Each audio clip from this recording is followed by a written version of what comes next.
Hello everybody and welcome back to another video. So in today's video I'm going to show you how to add WhatsApp pop-up in Shopify store.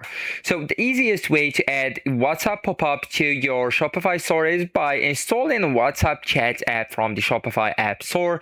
So most apps can add a floating WhatsApp button or a pop-up without any coding. So actually guys, you will need to use a Shopify app and that's recommended, okay? So you only just go to the Shopify admin right here and then just go with the settings, okay? So the option that you can find at the bottom of the left hand menu. So now just go ahead with the apps option right here and go with Shopify app store, so you will get forwarded into the Shopify app store as well. Now just click on the search apps, guides and more, or the search bar at the top middle of the website, and here you will need to look for the WhatsApp chat,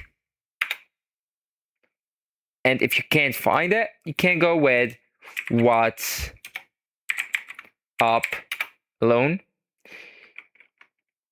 So there you go. So right here we'll need to go with the WhatsApp chat and abandoned cart, right? So just click on it and then go with install, right? So now just confirm the installation from here, and then you will need to go ahead and just select plan. So for example, we go with that one.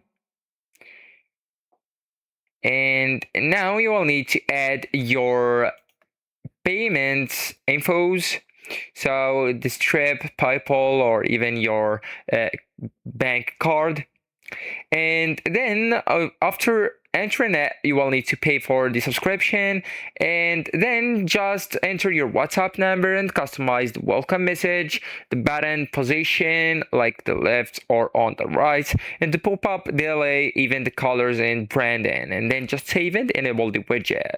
So these apps typically provide a responsive floating WhatsApp button, custom greetings, and pre-filled messages. So actually guys, that's it. This is the end of the video. Thank you so much for watching and goodbye.